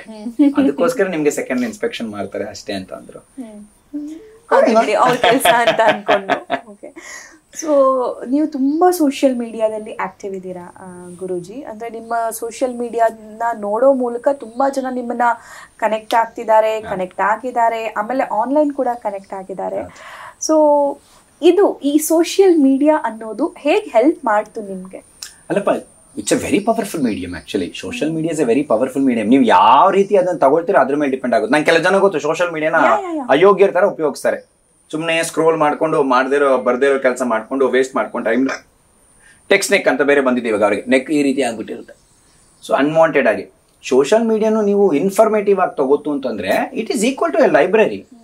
ಈಗ ನೋಡಿ, ನೀವು ಇನ್ಸ್ಟಾಗ್ರಾಮ್ ನೋಡೋದಾದ್ರೆ ಯಾಕೆ ಅಷ್ಟೊಂದು ಹೆಸರುವಾಸಿಗೆ ಆಯ್ತು ಆ ಪ್ರೊಫೈಲು ಅಂತಂದ್ರೆ, ಜನಗಳಿಗೆ ಸುಮಾರು ಪ್ರಶ್ನೆಗಳಿದೆಯಪ್ಪ. ಯಾರಿಗೂ ಇವಾಗ ಲೈಬ್ರರಿಗೆ ಹೋಗೋದು ಅಂತದ್ದು, ಇಂಟರ್ನೆಟ್ ಅಲ್ಲಿ ಬ್ಲಾಗ್ ಓದೋ ಅಂತ ತಾಳ್ಮೆ ಇಲ್ಲ ಅವ್ರಿಗೇನು ಅಂತಂದ್ರೆ. ಆಮೇಲೆ ಇನ್ನೊಂದು, ನೀವು ಲೈಬ್ರರಿಗೆ ಹೋಗೋದು, ಬ್ಲಾಗ್ ನ ಓದೋದನ್ನ ನೋಡಿ, ಅದು ಗ್ರಾಂಥಿಕ ಭಾಷೆಯಲ್ಲಿ ಇರುತ್ತೆ. ನಮ್ಗಳಿಗೆ ಗ್ರಾಂಥಿಕ ಭಾಷೆ ಅಷ್ಟೊಂದು ಅರ್ಥ ಆಗೋದಕ್ಕೆ ಸ್ವಲ್ಪ ಕಷ್ಟ. ಸೊ ಯಾರು ಅದನ್ನ ಟ್ರಾನ್ಸ್ಪರೆಂಟ್ ಆಗಿ ಮತ್ತು ನೇರವಾಗಿ ಅವರ ಆಡ್ ಭಾಷೆಯಲ್ಲಿ ಮಾತಾಡ್ತಾರಲ್ಲ, ಸೊಲ್ಯೂಷನ್ ಕೊಡ್ತಲ್ಲ, ಅದು ಅಟ್ರಾಕ್ಟ್ ಆಗ್ತಾ ಹೋಗುತ್ತೆ. ಸೊ ನನ್ನ ಬಹುಶಃ ಯಾಕೆ ಸೋಷಿಯಲ್ ಮೀಡಿಯಾದಲ್ಲಿ ಸ್ವಲ್ಪ ಹೆಸರುವಾಸಿ ಆಯ್ತು ಅಂತಂದ್ರೆ, ಜನಗಳಿಗೆ ಹಲವಾರು ಪ್ರಶ್ನೆಗಳಿದೆ. ಆ ಪ್ರಶ್ನೆಗಳಿಗೆ ನಾನು ನೇರವಾಗಿ ಉತ್ತರ ಕೊಡ್ತಾ ಇದ್ದೆ. ಮತ್ತು ಕೆಲವು ಪ್ರಶ್ನೆಗಳು ಪಾಪ ಅವ್ರಿಗೆ ಹೆಂಗಿತ್ತು ಅಂತಂದ್ರೆ, ಯಾರ ಹತ್ರನೂ ಕೇಳಕ್ಕಾಗಲ್ಲ. ಈಗ ಫಿಸಿಕಲಿ ಆಗ್ಬೋದು, ರಿಲೇಶನ್ಶಿಪ್ ಆಗ್ಬೋದು, ಈ ತರ ಪ್ರಶ್ನೆಗಳನ್ನ ಎಲ್ಲರ ಹತ್ರ ಮಾತಾಡಕ್ ಆಗೋದಿಲ್ಲ. ಅವ್ರಿಗೆ ಆದಂತ ಒಬ್ರು ಜನ ಬೇಕು ಕಂಫರ್ಟ್ ಫೀಲ್ ಮಾಡೋದಕ್ಕೆ. ಸೊ ಆ ಕಂಫರ್ಟ್ ಅನ್ನ ನಾನು ಕೊಟ್ಟೆ. ಪ್ಲಸ್ ಏನ್ ಮಾಡಿದೆ ಅಂದ್ರೆ, ನನ್ನ ಮಗಳು ಚೆನ್ನಾಗಿ ಗೊತ್ತು, ಭೂಮಿ ಇಲ್ವಾ. ಸೊ ನಾನೇನ್ ಮಾಡಿದೆ, ಶೀಸ್ ಅನ್ ಯಂಗ್ ಗರ್ಲ್. ಸೊ ಅವಳಿಗೂ ಕೂಡ ಹಲವಾರು ಪ್ರಶ್ನೆಗಳಿರುತ್ತೆ. ಆ ಏಜ್ ಅಲ್ಲಿ ಇರುವಂತ ಮಕ್ಳಿಗೂ ಕೂಡ ಎಷ್ಟೋ ಜನ ಪ್ರಶ್ನೆಗಳಿರುತ್ತೆ. ಸೊ ಅವಳ ಮುಖಾಂತರ ನಾವ್ ಯಾಕೆ ಈ ಪ್ರಶ್ನೆ ಉತ್ತರ ಸಂಭಾಷಣೆ ಮಾಡಿದ್ರೆ ಅದು ಜಾಸ್ತಿ ಜನಕ್ಕೆ ರೀಚ್ ಆಗುತ್ತೆ. ಕ್ಯೂಟ್ ಕಪಲ್ ಅಂದ್ರೆ ಈ ಸೋಷಿಯಲ್ ಮೀಡಿಯಾದಲ್ಲಿ ತಂದೆ ಮಗಳು ತುಂಬಾ ತುಂಬಾ ತುಂಬಾ ಪವರ್ಫುಲ್ ಅಂತ ಅನ್ಸುತ್ತೆ. ಆಮೇಲೆ ತುಂಬಾ ಅಟ್ರಾಕ್ಟ್ ಮಾಡುತ್ತೆ. ಅಂದ್ರೆ ಭುವಿ ಹೌ ಶಿ ಆಸ್ಕ್ ಕ್ವೆಶ್ಚನ್ಸ್ ಅಂತಂದ್ರೆ, she is a Gen Z. I'm telling you guys, she won't hide anything in her. Yes. She will speak directly. She will ask everything to you. Yes, and you answered so well ಅಂತಂದ್ರೆ. ಹಂಗಿರ್ಬೇಕ ಅಪ್ಪ ಮಗಳಾಗ್ಲಿ, ಅಮ್ಮ ಮಗ ಆಗ್ಲಿ, ಆ ರೀತಿ ಒಂದು ಸಂಬಂಧ ಬೆಳೆಸ್ಕೊಬೇಕು. ಅವರು ಭಯ ಪಡಬಾರ್ದು, ಏನೇ ಬೇಕಾದ್ರೆ ಕೇಳ್ಬೇಕಾದ್ರು. ಈ ಕೆಲವು ಜನ ಪೇರೆಂಟ್ಸ್ಗಳನ್ನ ನೋಡಿ, ಅದನ್ನ ಕೇಳ್ಬೇಡ, ಇದನ್ ಮಾಡ್ಬೇಡ, ಏನ್ ಮಾತಾಡ್ತಾ ಇದೀಯ, ಇದನ್ ಮಾಡ್ಬೇಡ. ಸೊ ಅವ್ರಿಗೆ ಏನಾಗುತ್ತೆ ಅಂತಂದ್ರೆ, ಓ ನಮ್ಮ ಅಪ್ಪ ಹೇಳಲಿಲ್ಲ ನಾನು ಬೇರೆ ಕಡೆ ಹೋಗಿ ಹುಡುಕ್ತೀನಿ, ಅಮ್ಮ ಹೇಳಲಿಲ್ಲ ಬೇರೆ ಕಡೆ ಹುಡುಕ್ತೀನಿ ಅಂತ ಹೋಗ್ತಾರೆ, ಅಲ್ಲಿ ಅದ್ಗೆಟ್ ಹೋಗ್ತಾರೆ. ಸೊ ಎಲ್ಲವನ್ನು ನೀವು ಮುಂಚೆ ಮಕ್ಕಳ ಜೊತೆ ಮಾತಾಡೋದಕ್ಕೆ ಶುರು ಮಾಡಿದ್ರೆ ಅವ್ರು ಅರ್ಥ ಮಾಡ್ಕೊಳ್ತಾರೆ. ಸಿ ಸ್ಮಾಲ್ ಎಕ್ಸಾಂಪಲ್, ಸ್ವಲ್ಪ ನಾವೆಲ್ಲ ಓದ್ಬೇಕಾದ್ರೆ ಇಂಟರ್ನೆಟ್ ಪಂಟರ್ನೆಟ್ ಅವೆಲ್ಲ ಏನು ಇರ್ಲಿಲ್ಲ. ನಾವೆಲ್ಲ ಅಲ್ಲ ಆಲ್ಮೋಸ್ಟ್ 12th ಸ್ಟ್ಯಾಂಡರ್ಡ್ ಬಂದಾಗ್ಲೇನೆ ನಮ್ಗೆ ಒಂದ್ ಚಿಕ್ಕದಾಗ ಒಂದು ಏನೋ ನೋಕಿಯಾ ಮೊಬೈಲ್, ಆಮೇಲೆ ಇನ್ನೊಂದು ಪೇಜರ್ ಬಂದಿತ್ತು, ಅದು ಇನ್ಕಮಿಂಗ್ ಕಾಲ್ ಕೂಡ ಇತ್ತು, ಇನ್ಕಮಿಂಗು ಚಾರ್ಜ್ ಆಗ್ತಾ ಇತ್ತು. ಸೊ ಆ ತರ ಟೈಮಲ್ಲಿ ನಮ್ಗೆ ಅಷ್ಟೊಂದು ಸೋಷಿಯಲ್ ಮೀಡಿಯಾ ಬಗ್ಗೆ ಇನ್ಫಾರ್ಮೇಟಿವ್ ಅಂದ್ರೆ ಬರೀ ನಾವು ಲೈಬ್ರರಿಗೆ ಹೋಗ್ಬೇಕಾಗಿ ಬಂತು. ಬಟ್ ಈಗ ಹಂಗಲ್ಲಪ್ಪ, ಸೋಷಿಯಲ್ ಮೀಡಿಯಾ ಎಷ್ಟು ಮಕ್ಕಳನ್ನ ಉದ್ಧಾರ ಮಾಡುತ್ತೆ, ಹಾಳು ಮಾಡುತ್ತೆ. ವಿತ್ ಇನ್ ಫಿಂಗರ್ ಟಿಪ್ ಅಲ್ಲೆಲ್ಲ ಪ್ರತಿಯೊಂದು ಸಿಗುತ್ತೆ. ಸೊ ಅದರಿಂದ ಮಕ್ಕಳಿಗೆ ಈಗ್ಲಿಂದಾನೇ ನಾವು ಒಬ್ಬ ತಂದೆ ತಾಯಿ ಆದಂತವ್ರು ಅವ್ರ ಜೊತೆ ಫ್ರೆಂಡ್ ಝೋನ್ ಅನ್ನ ಬೆಳೆಸ್ಕೋಬೇಕು. ನೀನ್ ಇದನ್ನ ಮಾಡಬೇಡ ಅಂತಂದ್ರೆ ಅವ್ರು ಮಾಡೇ ಮಾಡ್ತಾರೆ. ಈಗ ನಾನ್ ನಿನ್ಗೆ ಕಣ್ ಮುಚ್ಕೊಂಡು ಕೋತಿ ನೆನ್ಸ್ಕೊಂಬೇಡ ಅಂತಂದ್ರೆ ನೀನ್ ಖಂಡಿತವಾಗ್ಲೂ ಕೋತಿನೇ ನೆನ್ಸ್ಕೋತೀಯ. ಯಾವ್ದು ಮಾಡ್ಬೇಡ ಅಂತ ಆ ಮೂವಿ ನೋಡ್ಬಾರ್ದು. ನಿಮ್ಗೆಲ್ಲ ನೆನ್ಪಿದ್ಯಾ ಸಭಾ? ಅವಾಗಿನ ಕಾಲದಲ್ಲಿ ನಾವೇನೋ ಟಿವಿ ನೋಡ್ಬೇಕಾದ್ರೆ ಒಂದು ಹುಡುಗ ಹುಡುಗಿ ಏನೋ ತಪ್ಕೊಡೋದು ಅಥವಾ ಮುತ್ ಕೊಡೋದು ಬಂದಿದ ತಕ್ಷಣ ಅಪ್ಪ ಅಮ್ಮ ಏನ್ ಮಾಡೋರು, ಹೇಳ ಹೋಗ್ರ ಏನೋ ತಗೊಂಬರೋಗ್ರು. ಈಗ್ಲೂ ನಮ್ಮಮ್ಮ ಮಾಡ್ತಾರೆ. ಹೌದಾ? ಅವಾಗ ಕ್ಯೂರಿಯಾಸಿಟಿ, ನಮ್ಗಳಿಗೆಲ್ಲ ಅವಾಗ ಕ್ಯೂರಿಯಾಸಿಟಿ, ಯಾಕೆ ಯಾವಾಗ್ಲೂ ಹಿಂಗ್ ಆಫ್ ಮಾಡ್ತಾರೆ, ಯಾಕೆ ಯಾವಾಗ್ಲೂ ಹಿಂಗೆ ಹೋಗಿ ಅಂತ ಕರೀತಾರೆ ಅಂತ ಆ ಕ್ಯೂರಿಯಾಸಿಟಿ. ಬಟ್ ಇವಾಗ ಹಂಗಲ್ಲ. ಸೊ ಅದೇ ಸೋಷಿಯಲ್ ಮೀಡಿಯಾ ಅನ್ನುವಂಥದ್ದು ಎಫೆಕ್ಟಿವ್ ಆಗಿ ಕೂಡ ಒಳ್ಳೇದು ಕೂಡ ಯೂಸ್ ಆಗ್ಬೋದು, ಕೆಟ್ಟದ್ದು ಕೂಡ ಯೂಸ್ ಆಗ್ಬೋದು. It all depends upon how you are interacting with the student, I mean interacting with your kids along with the social media support. ಈಗ ಕೆಲವು ಜನ ನೋಡಿ ಎಂತೆಂತ ಕಚಡ ವಿಡಿಯೋಗಳನ್ನ ಮಾಡ್ತಾರೆ, ಸುಮ್ನೆ ಕಿರ್ಚಾಡೋದು, ಕೂಗಾಡೋದು, ಬೇಡವಾಗಿರೋದು. ಅವರೆಲ್ಲ ಸೆಲೆಬ್ರಿಟಿಗಳು, ಅವ್ರನ್ನೆಲ್ಲಾನು ಸ್ಟೇಜ್ ಮೇಲೆ ಕರೀತಾರೆ. ಇವಾಗ ಅವ್ರನ್ನೆಲ್ಲ ಸ್ಟೇಜ್ ಮೇಲೆ ಕರೆದು ಅವ್ರಿಗೆ ಸನ್ಮಾನ ಮಾಡುವಂತದ್ದು, ಕೆಟ್ಟದಾಗ ಮಾತಾಡೋರ್ಗೆ, ಡಬಲ್ ಮೀನಿಂಗ್ ಮಾತಾಡೋಂಥವ್ರಿಗೆ ನಮ್ ಜನ ಎಷ್ಟು ಇಷ್ಟಪಡ್ತಾರೆ ಅವ್ರನ್ನ. ಅವ್ರ ಹತ್ರ ಆಟೋಗ್ರಾಫ್ ತಗೊಳ್ಳೋದೇನು, ಸೆಲ್ಫೀಸ್ ತಗೊಳ್ಳೋದೇನು, ಸ್ವಲ್ಪ ತಲೆ ಉಪಯೋಗಿಸ್ರಿ. ಒಬ್ಬ ಜೆನ್ಯೂನ್ ಆರ್ಟಿಸ್ಟ್ಗೆ ಅಥವಾ ಒಬ್ಬ ಜೆನ್ಯೂನ್ ಹೀರೋಗೆ ಅಷ್ಟು ಫಾಲೋವರ್ಸ್ ಇರೋದಿಲ್ಲ. ಇವ್ರು ಏನೇನೋ ಮಾಡಿದವ್ರಿಗೆ, ಚೆನ್ನಾಗಿ ಮಾಡೋರ್ಗೆ we always appreciate, we always support. ಕೆಟ್ಟದಾಗಿ ಬೈಯೋದು, ಮತ್ತೊಂದು ಮಾಡೋದು, ಅದನ್ನ ಆರ್ಟ್ ಅಂತ ಅನ್ಕೊಂಡಿದ್ದಾರೆ. ಸೊ ಅವ್ರಿಗೇನೆ ಜಾಸ್ತಿ ಫಾಲೋವರ್ಸ್ ಎಲ್ಲ ಇರ್ತಾರೆ. ಸೊ ಇದೆಲ್ಲ ನೋಡಿದಾಗ ನಿಮಗೇನ್ ಅನ್ಸುತ್ತೆ? ಅದ್ಗಿಡ್ತಾ ಇದಾರಪ್ಪ, ಅವ್ರು ನೋಡಿ ಇನ್ನೊಬ್ರು ಕಾಪಿ ಮಾಡ್ತಾರೆ ಅಷ್ಟೇ ಜಿ, ಇನ್ನೇನು ಆಗೋದಿಲ್ಲ. Social media is nothing but A projector. ಅಲ್ಲಿ ಏನು ಮಿರರ್ ಇದ್ದ ಹಾಗೆ, ಅಲ್ಲಿ ಏನಿರುತ್ತೋ ಅದನ್ನ ಕಾಪಿ ಮಾಡ್ತೀರಾ ಅಷ್ಟೇ. ಹುಚ್ಚಾಟ ಆಗುತ್ತೆ ಆಕ್ಚುಲಿ. ಸೊ ಅದರಿಂದ you need to be very careful what you are allowing your kids to watch. Correct alva? ಹೌದು. Okay. ಸೊ ನಾನೀಗ ಮತ್ತೆ ನಮ್ಮಂಥವರ ಟ್ರ್ಯಾಕಿಗೆ ಬರ್ತೀನಿ. ವಾಟ್ ಇಸ್ ದ್ಯಾಟ್ ಅಂತಂದ್ರೆ, ಈ ಮ್ಯಾನಿಫೆಸ್ಟೇಷನ್ ಅನ್ನೋದು ಜೀವನದಲ್ಲಿ ಹೇಗೆ ಕೆಲಸ ಮಾಡುತ್ತೆ, ಹೇಗೆ ವರ್ಕ್ ಆಗುತ್ತೆ, ಆಕ್ಚುಲಿ ಮ್ಯಾನಿಫೆಸ್ಟೇಷನ್ ಹೇಗಿರಬೇಕು? 100% ಸಭಾ. ನಮ್ಮಲ್ಲಿ ಏನಾಗಿತ್ತು ಅಂದ್ರೆ ಸಬ್ ಕಾನ್ಶಿಯಸ್, ಕಾನ್ಶಿಯಸ್ ಮತ್ತೆ ಸೂಪರ್ ಕಾನ್ಶಿಯಸ್ ಮೈಂಡ್ ಅಂತ ಇದೆ. ನಾವ್ ಏನೇ ಮಾತಾಡಿದ್ರು ಅದು ಸಬ್ ಕಾನ್ಶಿಯಸ್ ಮೈಂಡ್ ಅಲ್ಲಿ ಹೋಗಿ ಸೆಟಲ್ ಆಗುತ್ತೆ. ಈಗ ನಾನು ನಿಂಗೆ ಎಕ್ಸಾಂಪಲ್, ಸಭಾ ನೀನ್ ತುಂಬಾ ಚೆನ್ನಾಗಿದ್ಯಾ ಅಂತಂದ್ರೆ ಖುಷಿ ಆಗುತ್ತೆ ನಿನಗೆ, ಗುರುಜಿ ಹೇಳ್ಬಿಟ್ರಪ್ಪ, ನನ್ನ ಫ್ರೆಂಡ್ ಹೇಳಿದ್ರು ಅಂತ ಖುಷಿ ಆಗುತ್ತೆ.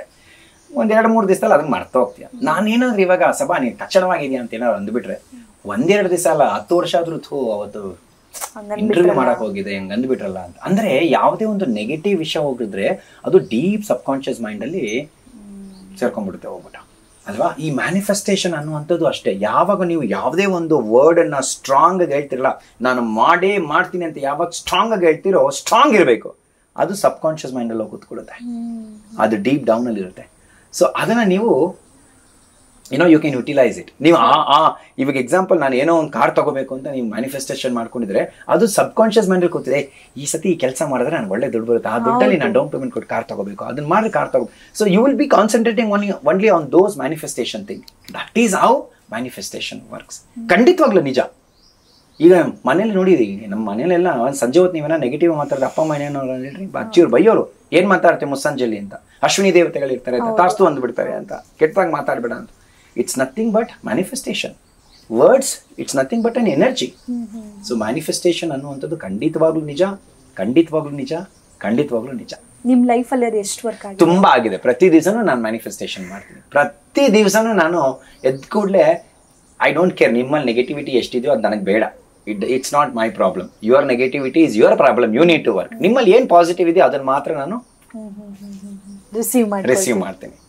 ಸೊ ಬೆಳಗ್ಗೆ ಎದ್ದ ಕೂಡಲೇ every day I will have that positive affirmations, manifestation, and it has become true. Every day it has become true. Okay. So new venture recently ನಾನು ಸ್ಟಾರ್ಟ್ ಮಾಡಿದೆ, ನಂತರ ಸುಮಾರು ಜನ ಸ್ಟಾರ್ಟ್ ಮಾಡಿದ್ದಾರೆ. So for God's grace all are going well. Yes, everything is going on. But ತುಂಬ ಜನರಿಗೆ ತುಂಬ ಪ್ರಾಬ್ಲಮ್ಸ್ಗಳಿರುತ್ತೆ, ತುಂಬ ಚಾಲೆಂಜಸ್ಗಳಿರುತ್ತೆ. ಸೊ ಈ ವ್ಯಕ್ತಿ ಟಾಕ್ಸಿಕ್ ಅಂತ ಗೊತ್ತಿರುತ್ತೆ, ಅಥವಾ ಇವರು ರಾಂಗ್ ಅಂತ ಗೊತ್ತಿರುತ್ತೆ, ಮುಂದೆ ಏನಾಗುತ್ತೋ ಅನ್ನೋ ಭಯಗಳಿರುತ್ತೆ. ಇದೆಲ್ಲದರ ಮಧ್ಯೆ, ಇಷ್ಟೆಲ್ಲ ಟೆನ್ಷನ್ಗಳ ಮಧ್ಯೆ ಮ್ಯಾನಿಫೆಸ್ಟೇಷನ್ ವರ್ಕ್ ಆಗುತ್ತಾ, ಅಥವಾ ಮ್ಯಾನಿಫೆಸ್ಟೇಷನ್ ಹೇಗಿರ್ಬೇಕು? ಕರೆಕ್ಟ್. ಮ್ಯಾನಿಫೆಸ್ಟೇಷನ್ ಅಂದಿದ ತಕ್ಷಣ ನೀವು ಅನ್ಕೊಂಡು ಓಕೆ ನಂಗೆ ಇವತ್ತು ಮಸಾಲೆ ದೋಸೆ ತಿನ್ಬೇಕಪ್ಪ, ನಾನು ಇವತ್ತು ಮಸಾಲೆ ದೋಸೆ ತಿನ್ಬೇಕಪ್ಪ, ನಾನು ಇವತ್ತು ಮಸಾಲೆ ದೋಸೆ ತಿನ್ಬೇಕಪ್ಪ ಅನ್ಕೊಂಡ್ರೆ ಮಸಾಲೆ ದೋಸೆ ಬರಲ್ಲ. That is not called A manifestation. ನಾನು ಮಸಾಲೆ ದೋಸೆ ತಿನ್ಬೇಕಪ್ಪ, ಮಸಾಲೆ ದೋಸೆಗೆ ಏನ್ ಮಾಡ್ಬೇಕು, ನಾನು ಅಕ್ಕಿ ನೆನೆಸ್ಬೇಕು, ರುಬ್ಬೇಕು, ಅದು ಹುಳಿ ಆಗ್ಬೇಕು, ಬೆಳಿಗ್ಗೆ ಎದ್ದು ಆಮೇಲೆ ದೋಸೆ ಹಾಕೊಂಡ್ ತಿಂದ್ರೆ ಅದು ಅಂದ್ರೆ ಬರೀ ಹೇಳ್ಬಿಟ್ಟಿದ ತಕ್ಷಣ ಆಗ್ಬಿಡೋದಿಲ್ಲ, ಅದಕ್ಕೆ ಆಕ್ಷನ್ ಮಾಡ್ಬೇಕು. ಇವಾಗ ಯಾವುದೇ ಬಿಸ್ನೆಸ್ ಆಗ್ಲಿ, ಯಾವುದೇ ಒಂದು ರಿಲೇಶನ್ಶಿಪ್ ಆಗ್ಲಿ, ಯಾವುದೇ ಒಂದು ನ್ಯೂ ವೆಂಚರ್ ಆಗ್ಲಿ, ನಾನು ವೆಂಚರ್ ಬೆಳೆದ್ಬಿಡ್ಬೇಕಪ್ಪ ಅಂತಂದ್ರೆ ಬೆಳೆಯೋದಿಲ್ಲ. That is not called as manifestation. Manifestation ಅಂದ್ರೆ you need to have a kind of target.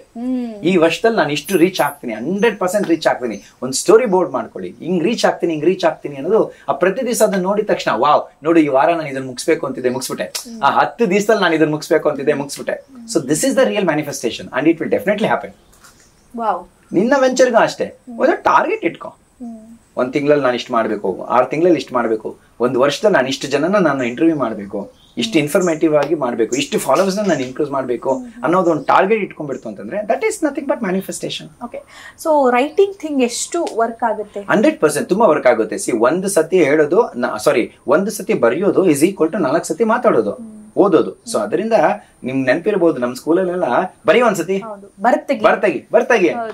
ಯಾಕಪ್ಪ ಅಂತಂದ್ರೆ ನೀವು ಬರಿಬೇಕಾದ್ರೆ ಏನಾಗುತ್ತೆ ಅಂತಂದ್ರೆ it goes and settles in your sub conscious mind deep. So ಅದರಿಂದ ಏನೇ ಇತ್ತು ಅಂತಂದ್ರೆ ಬರೀಬೇಕು. ನೀವು ಬರೀ ಆ ಮ್ಯಾನಿಫೆಸ್ಟೇಷನ್ ಹೇಳ್ಕೊಳ್ಳೋದು ಅಷ್ಟೇ ಅಲ್ಲ, you need to write down and it works. ಇದನ್ನ ಹೇಳ್ತಾರಲ್ಲ, ಅಂದ್ರೆ ನಮ್ಗೆ ಏನಾದ್ರು ಬೇಕು ಅಂತಂದ್ರೆ, ಅಥವಾ ನಮ್ಗೇನೋ ಸಮಸ್ಯೆಗಳಾಗ್ತಿದೆ, ನಮ್ಗೇನೋ ಪ್ರಾಬ್ಲಮ್ ಆಗ್ತಿದೆ, ತಲೆ ತುಂಬಾ ಕೆಡ್ತಿದೆ ಅಂತಂದ್ರೆ write it down and pray it and burn it ಅಂತಾರಲ್ಲ. ಸೊ ವಾಟ್ ಇಸ್ ನಂಬಿಕೆ. ಕೆಲವು ಟೈಮ್ ಏನಾಗುತ್ತೆ ಹೇಳಿ, ನಾವು ಹೋಮ ಹವನ ಅಂತ ಮಾಡ್ತೀವಿ, ಅದು ದೇವ್ರಿಗೆ ತಲುಪುತ್ತೋ ಇಲ್ವೋ ಗೊತ್ತಿಲ್ಲ, ಬಟ್ ನಮ್ಗೆ ಅದೇನೋ ಒಂದು ನಮ್ದು ನಾನು ಇದನ್ನ ಅರ್ಪಣೆ ಮಾಡಿದೆ ಅಪ್ಪ, ದೇವ್ರಿಗೆ ತಲುಪ್ತಪ್ಪ, ಥ್ಯಾಂಕ್ ಯು ದೇವ್ರೇ ಅಂತೀವಲ್ಲ, ಅದು ನಂಬಿಕೆ ಅಷ್ಟೇ. ಬರ್ನ್ ಮಾಡುವಂಥದ್ದು ಬಾರ್ದು, ಅದೆಲ್ಲಾನು ಅಷ್ಟೇ. ನಾವು ನೇಚರ್ಗೆ ಏನೋ ಕಳಿಸ್ತಾ ಇದೀವಿ ಅನ್ನೋ ನಂಬಿಕೆ. ಆದ್ರೆ ಉತ್ತಮ, ಆಗ್ಲಿಲ್ಲ ಅಂದ್ರೆ ಉತ್ತಮ ಅಷ್ಟೇ. ಯಾಕೆ ಅಷ್ಟೊಂದು ಹೆಸರುವಾಸಿಗೆ ಆಯ್ತು ಆ ಪ್ರೊಫೈಲು ಅಂತಂದ್ರೆ ಜನಗಳಿಗೆ ಸುಮಾರು ಪ್ರಶ್ನೆಗಳಿದೆಯಪ್ಪ. ಈಗ ಫಿಸಿಕಲಿ ಆಗ್ಬೋದು, ರಿಲೇಶನ್ಶಿಪ್ ಆಗ್ಬೋದು, ಈ ತರ ಪ್ರಶ್ನೆಗಳನ್ನ ಎಲ್ಲರ ಹತ್ರ ನಾವು ಮಾತಾಡಕ್ ಆಗೋದಿಲ್ಲ. ಒಂದು ಹುಡುಗಿ ಏನೋ ತಪ್ಕೊಡೋದು ಅಥವಾ ಮುತ್ತು ಕೊಡೋದು ಬಂದಿದ ತಕ್ಷಣ ಅಪ್ಪ ಮನೆ ಮಾಡೋರು ಹೋಗ್ರ ಏನೋ ತಗೊಂಬರೋಗ್ರು, ಈಗ್ಲೂ ನಮ್ಮಮ್ಮ ಮಾಡ್ತಾರೆ. ಹೌದಾ?